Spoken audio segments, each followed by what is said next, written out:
Making mosaics is like being a kid in a candy shop. Because this is gonna get dirty. Happy place as a kid, candy shop. Happy place as an adult, mosaic candy shop. Hello and welcome to Mosaic Candy Shop. I'm Mercedes Austin, founder and CEO of Mercury Mosaics, and you're here in my new adventure at Mosaic Candy Shop. You're gonna be making a landscape. So in this demo, I'm gonna walk you through using the Sahara color palette. So follow along. This is gonna be an exciting demo. So you're gonna have two tubes in this kit. One is gonna have all of your tiles in it, and then one is gonna have all the tools that we use. You're going to have the good grout. And this marvelous mastic, this is gonna stick all the tiles down on your base. Isn't that cute? You've got an instructional card, and this has kind of got your high level instructions. This has kind of an inventory list of the pieces that are gonna come with your kit. And then on this side is the template that we're gonna use to do a dry layout. Let's get started, let's put this together. I have curated some amazing tiles for you. Let's see what we have. So let's unpack everything first. I like to check out all my tiles. So we're gonna end up with a sky, the top hill. And here's a little fun fact about these pieces is this actually came from one of these Moroccan fish scales. And this is from a hexagon. Pretty sweet, right? Okay, so we got the top hill, and we've got our middle hill, bottom hill, and three pieces that fit together like a little rainbow. So your rolling hills. Some of the demos that you're gonna learn happen with these pieces here. These are gonna fill in some of the areas in the mosaic, and I'm gonna teach you how to hand cut these. Let's get started. This tool tube, we only need one thing from it, so it's gonna come with tile nippers. These are like a scissor for tile, so you just need a little scissor to snap this off. I'm gonna use my pair that I've got in the studio. So let's get started on our dry layout. I'm so excited for you to learn. First of all, let's repurpose our lid. I'm gonna hold my strips separate. There's our sky piece, our sun, top hill. And there's really like no right way to lay pieces because I have designed this to be like a second grade level puzzle for adults and children alike. We're placing each of these so that we can get to our demo. For this next step, I am going to show you how to use your tile nipper. It is like a scissor for tile. You're gonna hold it from the bent angle area. You're gonna have to work way less hard if you hold it down here. I'm right-handed, so I'm gonna face this part of the tool inward. And we're going to use our strips that came with the kit. So from the comfort of your home, I'm gonna show you how to cut these into little pieces. The fun part about these is they used to be subway tile. And for one reason or another, they are a misfit from what their original purpose was. And now they've been cut down into easy to cut strips. So what we're gonna do is we're gonna actually place the nipper totally over the whole tile. And I'm not gonna cut over my project. I'm gonna cut off to the side because it's gonna have little scraps and shards that come off of here. And we're gonna do a really firm, just a really firm grip on here to get a square, and I'm parallel. I'm just gonna make this a little square. Just a really quick snap. And it should be like a little, just like a little chiclet. It's a little square. So let's make a bunch of squares with this strip. We're gonna just let them fall off to the side. All right, this next strip, there's a few pro tips for you, is that because this is a curved line that we're gonna lay these out on, I'm gonna make some angled cuts. So instead of making these all square, I'm gonna just angle my nipper so that I make this piece. Oh, I see that. So we're gonna just kind of trim that just a little trim.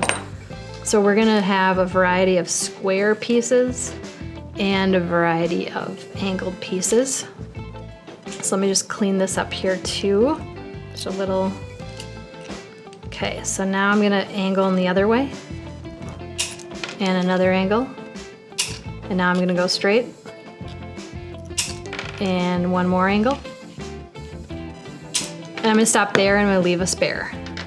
And now we're gonna lay out our squares. Can you spare a square? We're gonna lay the squares out. Here we go. And I'm gonna kind of start in the middle here. So we're kind of using our square and angled pieces to sort of hit this contoured line. This is not perfection, this is a mosaic. So just put your inner perfectionist away. Mosaics are about the perfection of the imperfection. So that's your hall pass of not getting everything totally perfect on this art form. I am staggering my pieces instead of going it's like a stack like that. I'm kind of staggering them. It's up to you, it's your preference, but I like a good stagger. Reason being is it also helps me hide all the imperfections or anywhere where I think I might have messed up in my mind. It kind of gives me a little more leeway to blend. That's what we call that little trick there. So now that we're at our kind of ends, I'm gonna get into my angled pieces. So I'm gonna use one of these angled pieces. Maybe I'll just kind of move these a little bit. Just remember this is a dry layout, so we don't have to have it absolutely perfect here. We can slightly adjust, but that feels good to me. And then I'm gonna take my spare again and just do one last cut. So you'll end up with a little bit of spares of this kit and these pieces, and that's on purpose. Okay. Feels good to me. Okay, so we're gonna nip these other pieces the exact same way for the other areas, and we're gonna dry lay out those zones too.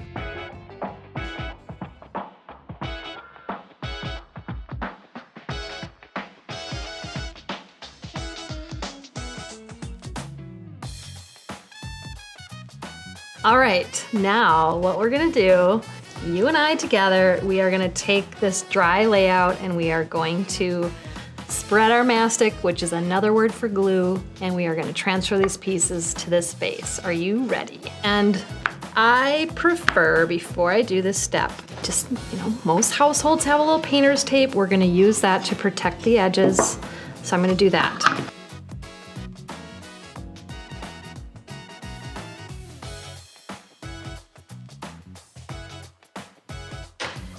I wanna transfer from left to right because I'm right-handed. We're gonna spread this on this base and we're gonna use our knife that I provided you with and your marvelous mastic.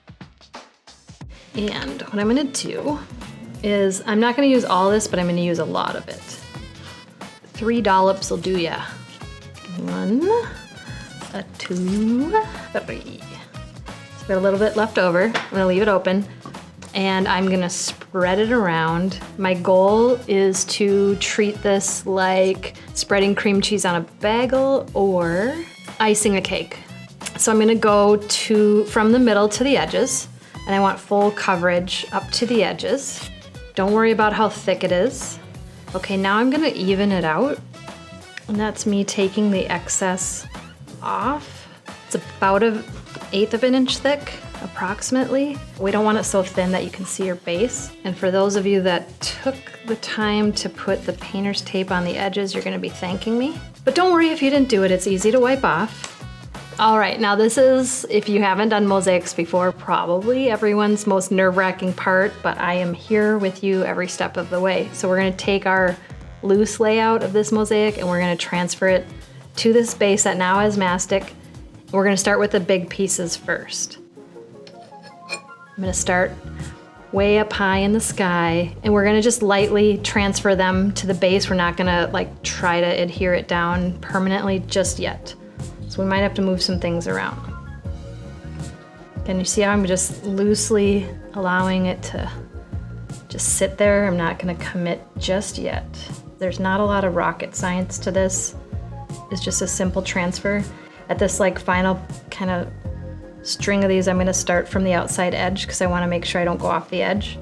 And if for some reason I haven't placed these exactly how I originally did, you can trim one. No one's gonna judge you. See, that doesn't fit there, so what did I do? Just kind of scooch, scooch, scooch. Now I can commit to these pieces. I'm gonna just kind of jiggle them in place, jiggle you in place. Yeah, there's something about these little squares that's completely satisfying. One of my favorite trips that I ever took was to Ravenna, Italy, and we learned how to make these teeny tiny tiles, like the ancient Italian mosaics, so these really remind me of that experience. Now these I ended up with a little more room, but don't sweat it. So we're just gonna adjust this and kind of split the difference because mosaics are not about perfection. There it is. Okay, I'm just gonna make one more, I'm just gonna contact these all with my finger one more time, just to little added insurance that everything is glued down. Good. And voila. So I've transferred these loosely from our template onto the base, and then they are now on the base in the mastic permanently on there. So we're gonna let it dry.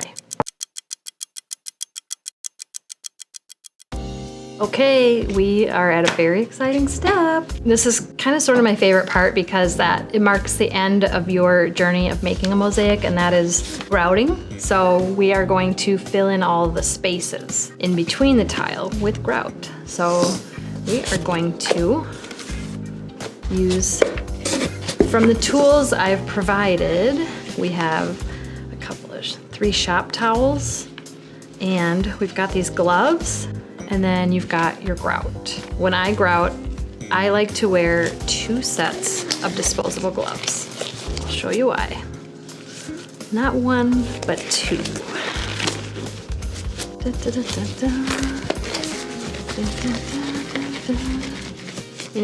So whatever you have around the house, so I've cut open a grocery bag. So this is half of a grocery bag, just so that I can have the project on something that is easy to clean up because it's gonna get dirty. Just find something that you can repurpose and toss. So we've got the double gloves on. I'm gonna grab a little bit of water.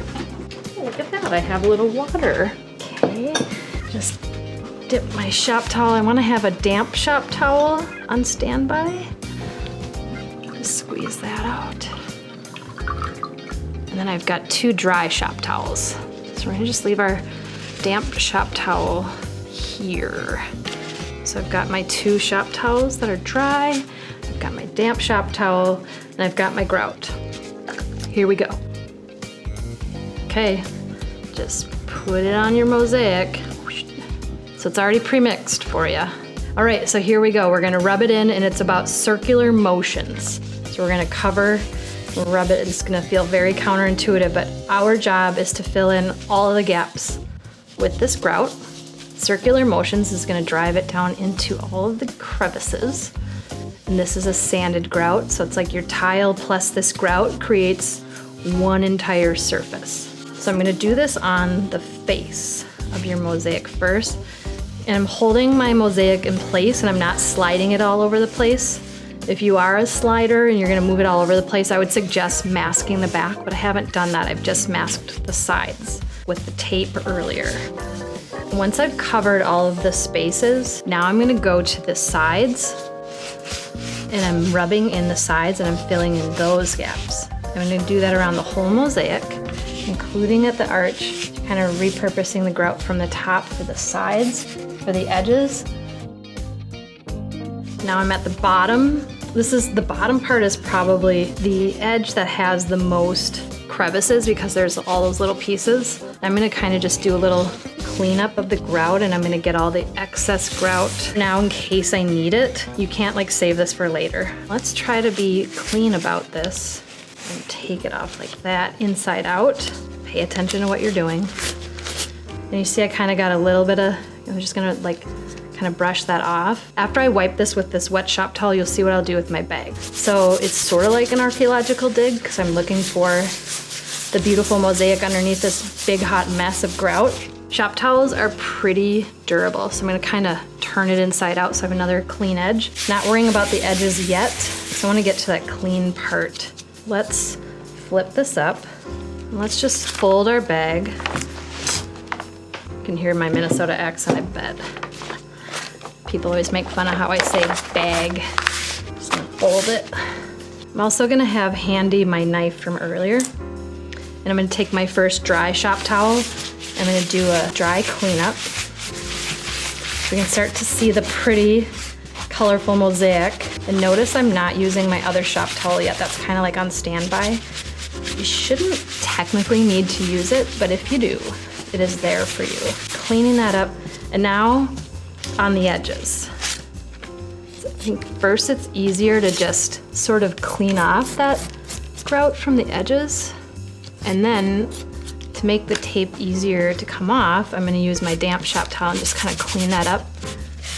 And this is also where we're inspecting, like if we have a spot where we felt like we missed the grout, you can come in and sort of like I don't need any extra, but I'm gonna just pretend that I do. And you can just kind of come in and fill in if you realize you missed a spot. And take your damp shop towel again. Okay, one more, I'm gonna turn this around. I'm gonna just wipe. Now I'm gonna do one more. So I'm feeling like it's time to take these gloves off. And I'm gonna just fold my bag one more time. Help me out here. And I'm gonna take my dry shop towel and just brush off. It's naturally gonna be granular and sandy. And so grout has this thing, like it kind of sheds for a little while, but don't just sit here and brush it off forever. There's gonna be a point where we're good enough. This is for my meticulous friends. I see you. So you might wanna like kind of angle this and see, like, kind of has this like vibe of fingerprints. So I'm kind of just taking this into different lighting angles and just doing a dry polish. When you're admiring this thing in your home, 6 months later, you're gonna thank me for this final little step. Give a little love to all these little squares. Okay, now the last thing I'm gonna do is I'm gonna peel the tape off the edges. Let's start there. I'm gonna peel the tape away from my face. If you did the tape, this is where you're thanking me. If you didn't do the tape, you're gonna have a little wiping to do on the edges, but I wouldn't sweat it because the edges are already dark and you can wipe it off. Isn't that satisfying? Look at that, see? So you have the edge of the grout and the edge of the base. And voila.